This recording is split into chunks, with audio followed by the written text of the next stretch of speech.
Thank you, Irene.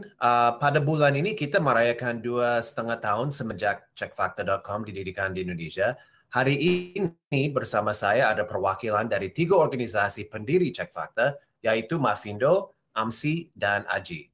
Telah hadir Septiaji Eko Nugroho, Ketua Presidium Mafindo, Wahyu Diatmika, Editor-in-Chief Majalah Tempo dan Sekretaris Jenderal AMSI, serta Revolusi Riza, Head of News Gathering CNN Indonesia TV, dan Sekretaris Jenderal AJI. Apa kabar semua? Baik, terima kasih. Selamat ya atas 2,5 tahun. Trusted Media Summit yang meluncurkan cekfakta.com diadakan pada bulan Mei 2018 kan. Nah, apakah jumlah anggota jaringan Cekfakta sampai sekarang sudah bertambah atau tetap stabil? Mungkin Mas Aji bisa dulu.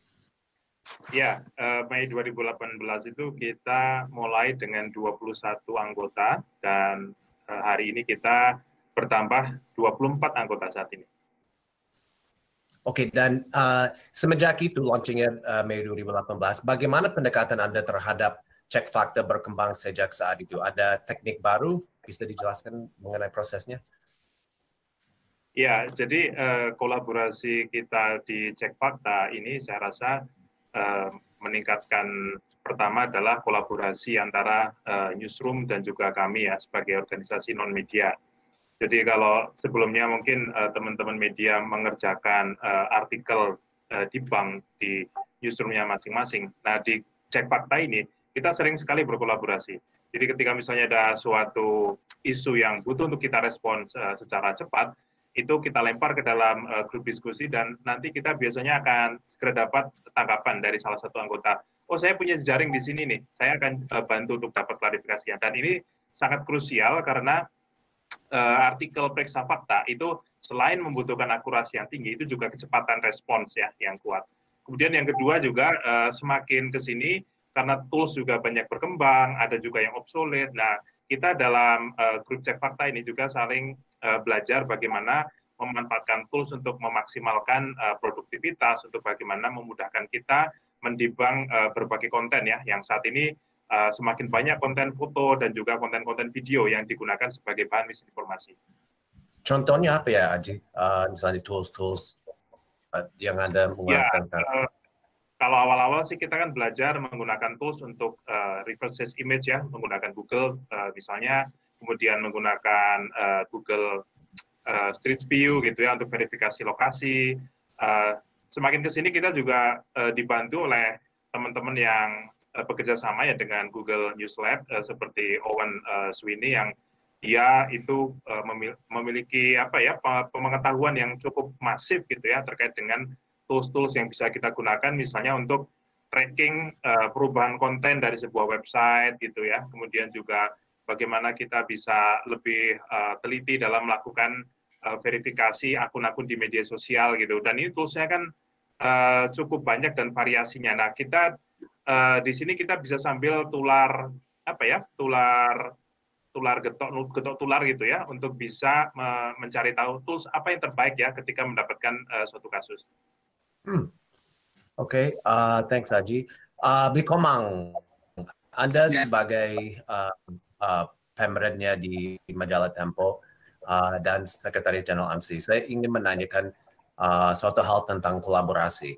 Saya selalu terkesan dengan kesediaan jurnalis dan publikasi yang sebenarnya bersaing untuk bersama-sama memverifikasi pernyataan dan memeriksa fakta peristiwa penting seperti debat Capres-Cawapres 2019. Apa yang melatar belakangi hal ini? Ya, terima kasih Mas Jason. Saya pikir ini memang tren baru ya. Tren baru untuk kami di media juga. Awalnya sangat tidak mudah untuk bekerja bersama-sama, berkolaborasi dengan media-media yang biasanya kita saling berkompetisi. Biasanya kita dulu-duluan dapat berita eksklusif, sekarang harus kerja bareng. Bahkan waktu kita bikin debat live fact checking waktu debat pemilihan presiden 2019 itu bekerja di dalam satu ruangan, newsroom yang biasanya berkompetisi. Saya pikir salah satu latar belakangnya adalah karena kita sadar misinformasi dan disinformasi ini problem bersama yang nggak akan bisa dihandle, diselesaikan hanya oleh satu pihak, oleh satu stakeholder. Jadi kita menyadari bahwa kolaborasi adalah satu-satunya jalan untuk bisa mengatasi masalah misinformasi, desinformasi ini. Dan kedua, karena memang taruhannya terlalu besar. Taruhannya terlalu besar jika kita membiarkan masalah ini tanpa upaya solusi. Jadi ketika hoax, misinformasi, desinformasi beredar luas, maka publik akan kehilangan kepercayaan kepada media. Mereka kehilangan pegangan tentang fakta. Yang disebut fakta itu menjadi tidak lagi solid karena ada alternative facts, ada apalagi versi-versi lain dari sebuah kebenaran, sebuah fakta. Ini kan membingungkan. Kesadaran-kesadaran itu, Mas Jason, yang menjadi latar belakang sehingga kami semua bisa bekerja bersama-sama. Ya, karena sebenarnya kalau di negara yang lain ada contoh seperti ini ya, misalnya puluhan organisasi media berkolaborasi, atau hanya di Indonesia aja? Sebetulnya kami malah terinspirasi oleh pengalaman di Prancis. Jadi sebelum cekfakta.com terbentuk, itu yang sebelumnya kan ada inisiatif serupa di Prancis ketika pemilihan presiden di sana. Jadi kolaborasi mereka bersama First Draft, kemudian media-media besar di Prancis, Le Monde, AFP, itu kemudian kita pelajari dan kita berpikir kalau di sana bisa, di sini juga harusnya bisa. Tentu waktu itu kita banyak disupport oleh teman-teman dari Google yang membuat kita bisa duduk bareng dan membahas potensi-potensi kerja bersama ini. Oke, thanks Komang. Mas Revo, dengan pemilu yang akan datang pada bulan Desember, seberapa penting pemeriksaan fakta? Akankah tantangannya sama dengan 2019 atau berbeda? Ya, Mas Jason, sebenarnya sih kalau misalkan kita bahas soal tantangannya kurang lebih sama, bahwa kita akan menghadapi calon-calon kepala daerah atau politisi yang berkontestasi dan mereka akan melakukan kampanye-kampanye ya, bukan hanya dari pihak yang berkontes dalam pilkada, tapi juga dari pendukung-pendukungnya.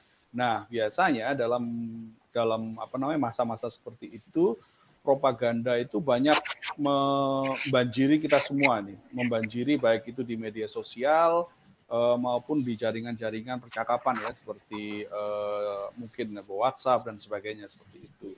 Nah, itulah kenapa kemudian penting bagi kita untuk melakukan kerja-kerja verifikasi.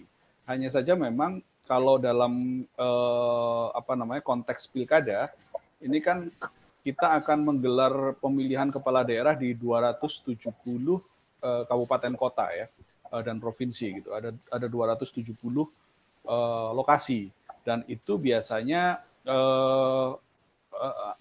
secara isu itu akan berbeda dengan pemilu presiden. Kalau pemilu presiden skupnya adalah skup nasional. Kalau pilkada ini 270 lebih lokal. Nah, itu yang lebih menjadi challenge buat kita karena isunya isu lokal dan itu berarti kolaborasi seperti ini harus makin ditingkatkan karena kita akan berhadapan dengan daerah-daerah yang isunya spesifik nih di masing-masing daerah. Gitu, Mas Jason, kira-kira. Berarti jadi harus ada orang di setiap provinsi juga? Setidaknya seperti itu. Kalau misalkan ini ya di tiap-tiap jaringan itu kita harus punya simpul-simpul lah.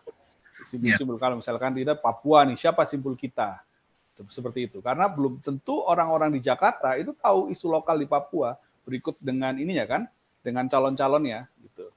Ini yang lebih sebenarnya tantangannya lebih berat sebenarnya dibanding Pilpres ya sebenarnya.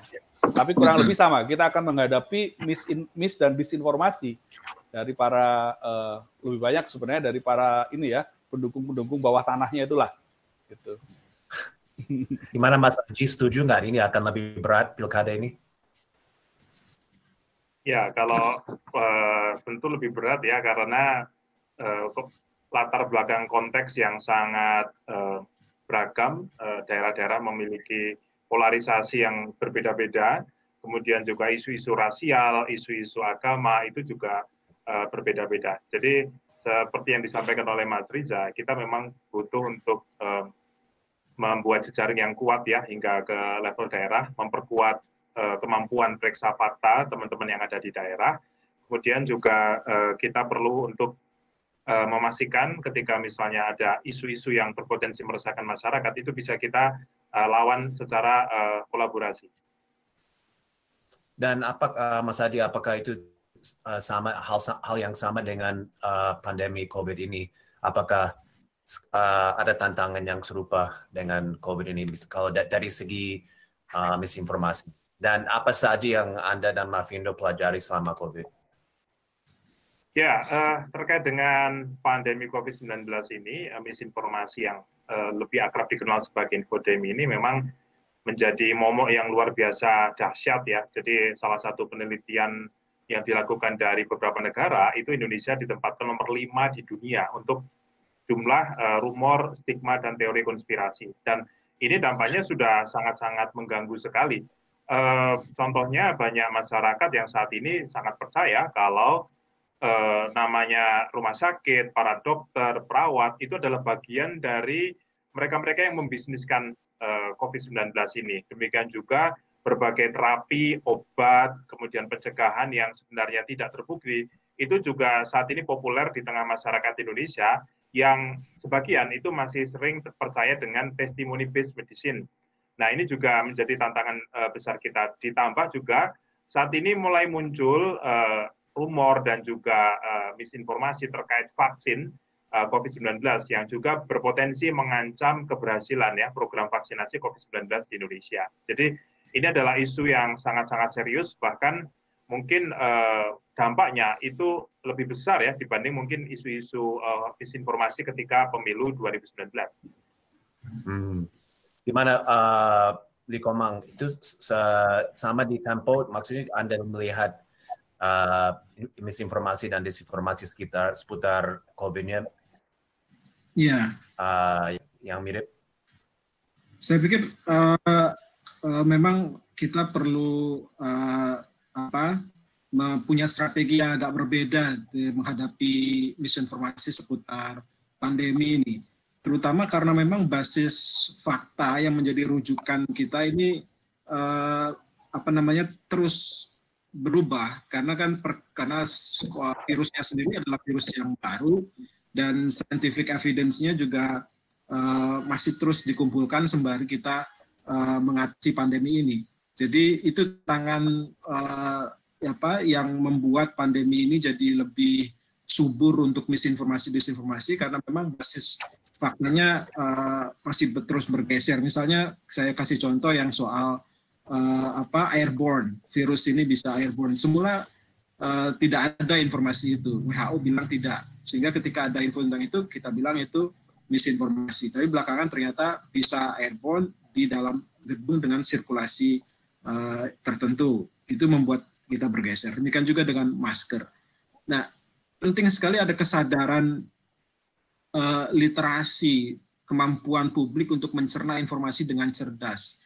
Karena kalau tidak, ini memang backfire pada para pencari fakta, para pemeriksa fakta, pada para fact checker ini. Sudah ada beberapa kali misalnya fact checker malah dituduh menyebarkan hoax. Mereka didoxing, beberapa fact checker itu diteror, dianggap menyebarkan berita-berita bohong. Padahal kami memeriksa fakta.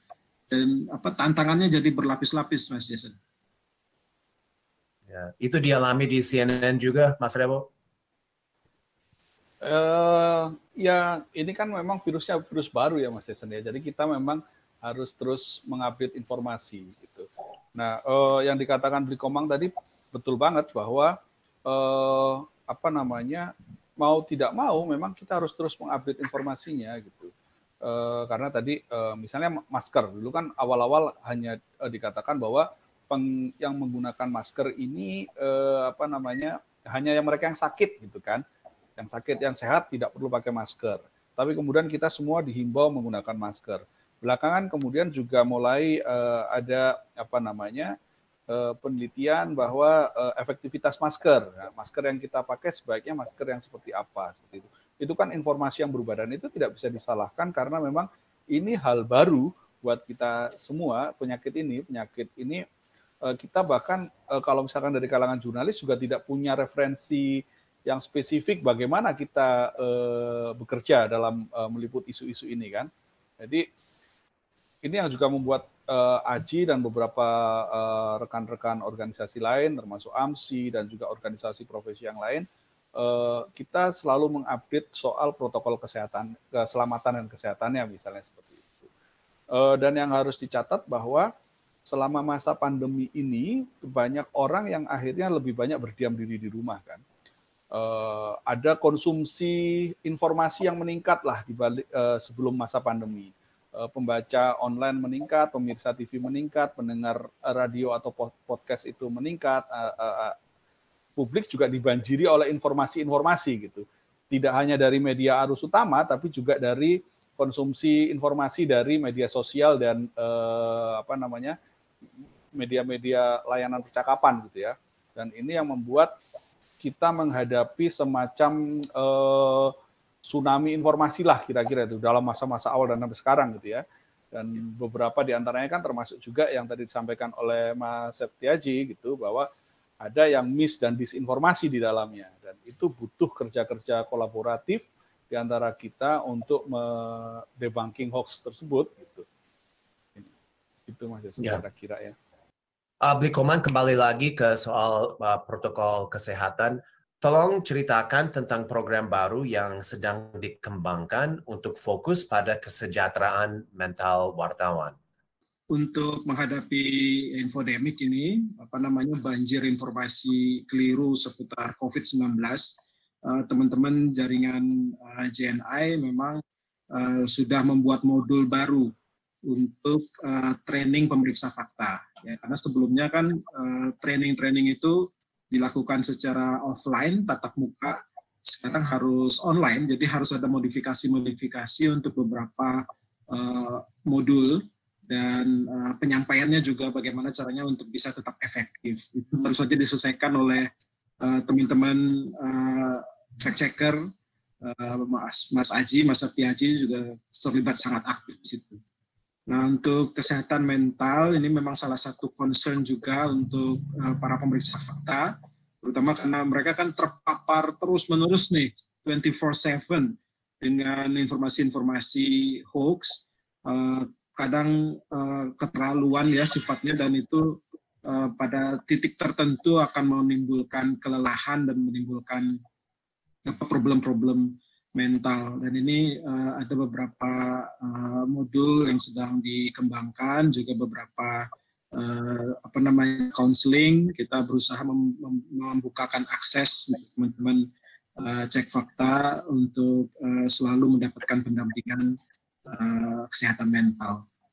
Ya, luar biasa, sangat diperlukan buat kita semua sih sebenarnya.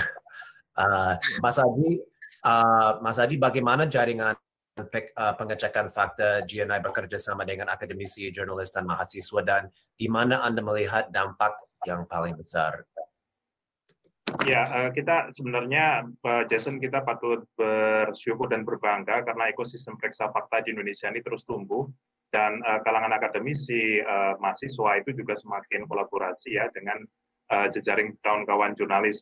Jadi kalau kami di Mavindo mengelola database hoax yang dikumpulkan bersama, baik di Cek Fakta yang saat ini kita jumlahnya mungkin sudah ada ribuan. Nah, data-data itu juga sudah sering digunakan oleh para akademisi ya untuk melakukan penelitian. Tidak hanya di Indonesia tetapi juga dari luar negeri, mereka sering meminta data-data kita untuk membuat analisis ya terkait dengan perkembangan misinformasi di Indonesia. Kemudian kita juga melihat semakin banyaknya partisipasi dari mahasiswa untuk melakukan upaya periksa fakta. Jadi kami juga saat ini bersama dengan anak-anak mahasiswa yang ada di beberapa kampus di Jakarta, Bandung, dan beberapa kota lain, itu merintis UKM atau unit kegiatan mahasiswa fact-checking, periksa fakta. Dan rupanya peminatnya juga cukup banyak, dan seperti pada isu pandemi yang marak misinformasi ini, mereka juga sudah terjun menjadi agen-agen periksa fakta. Jadi ini sebenarnya adalah kabar yang menggembirakan ketika ada partisipasi yang aktif gitu ya dari anak-anak muda untuk menjadi bagian ya dari solusi-solusi untuk mengatasi persoalan misinformasi di Indonesia. Luar biasa. Oke, ini pertanyaan terakhir, lumayan luas sih pertanyaannya, tapi karena waktunya tinggal hanya beberapa menit, kalau bisa jangan yang singkat aja. Tapi terakhir saya ingin nanya, seberapa serius masalah misinformasi saat ini, dan bagaimana Anda semua menggambarkan tantangan jangka pendek yang dihadapi negara ini. Mungkin Mas Revo mau coba dulu kita masing-masing. Ya, kalau menurut saya sih ini sangat serius ya Mas Jason, karena kita ini mempunyai problem di literasi publik yang cukup ya bisa dikatakan rendah ya, sehingga masyarakat itu ketika menerima satu informasi seringkali mencernanya secara mentah-mentah aja, tidak di cross check atau tidak diverifikasi. Nah, ini problem yang menurut saya cukup serius yang harus kita atasi bersama untuk meningkatkan literasi ini. Ya, terima kasih Mas Revo. Bli Komang gimana, setuju nggak misalnya dengan situasi sekarang di tengah situasi lumayan, ya situasi ekonominya sekarang dengan di tengah pandemi menghadapi pilkada, hemat Anda? Ya, ini seperti api dalam sekam lah kurang lebih ya. Jadi ada ketegangan, ada antisipasi menghadapi momentum pilkada di tengah simpang siur informasi, di tengah ekosistem informasi kita yang tidak robust enough, tidak cukup solid untuk mengcounter misinformasi, disinformasi. Dan saya pikir taruhannya dalam jangka pendek ini luar biasa. Kita pernah melihat polarisasi akibat pilpres, dan ini potensi serupa bisa terjadi lagi di pilkada kalau kita tidak menghandle problem misinformasi, disinformasi ini dengan baik. Jadi sangat krusial untuk semua pemangku kepentingan mengantisipasi ini, bekerja bersama-sama agar apa yang kita khawatirkan itu tidak terjadi. Oh ya, makasih Bli Komang. Dan Mas Adi, last word buat Anda, apakah Anda juga melihat saat ini yang cukup kritis, dan ada pesan yang ingin disampaikan kepada yang nonton hari ini? Ya, jadi di Indonesia sebagai negara dengan keberagaman yang sangat tinggi ya, Jason, misinformasi tentu menjadi ancaman yang serius ya, tidak hanya untuk isu politik, tetapi juga isu-isu rasial dan juga isu-isu terkait dengan kesehatan ataupun juga kebencanaan. Jadi kalau kita lihat seperti saat ini, kita saat ini masih belum lepas ya dari situasi pandemi COVID-19, dan sebentar lagi kita akan menjalani pilkada serentak. Ini saja sudah menjadi tantangan yang cukup berat ya, bagaimana supaya kita tidak mengambil keputusan yang keliru gitu ya, dalam hal-hal yang sangat penting bagi kita. Nah, untuk itu seperti yang disampaikan oleh Bli Komang tadi, upaya-upaya untuk kolaborasi, merapatkan barisan para pemangku kepentingan itu menjadi sangat penting. Kita di sini mewakili ekosistem periksa fakta yang saat ini tumbuh berkembang di Indonesia, dan ini akan terus kita perjuangkan. Tetapi kita juga meminta bantuan para tokoh masyarakat, para tokoh agama untuk menjadi agen-agen literasi, karena masyarakat kita ini berbasis ketokohan atau hierarkis. Juga kita meminta kepada negara, pemerintah, untuk meningkatkan edukasi-edukasi dengan mengedepankan pola pikir kritis. Saya rasa ini beberapa hal yang bisa kita lakukan secara serentak, termasuk juga bagaimana nanti peran para kawan-kawan jurnalis, kawan-kawan media gitu ya, untuk selalu mencerahkan masyarakat ya dengan berbagai program-program yang bisa kita lakukan bersama. Demikian. Ya, saya sangat setuju. Well guys, semoga sukses atas semuanya dalam perjuangan yang sangat penting ini. We thank you for all your work. Ini memang luar biasa. Dan kita juga berterima kasih atas kehadiran hari ini. Best of luck, stay in touch, dan sampai ketemu ya. Terima kasih, Mas. Terima kasih, Jason. Oke, nah di sesi selanjutnya rekan saya Wafa akan menjelaskan tentang YouTube Innovation Funding. Silakan Wafa.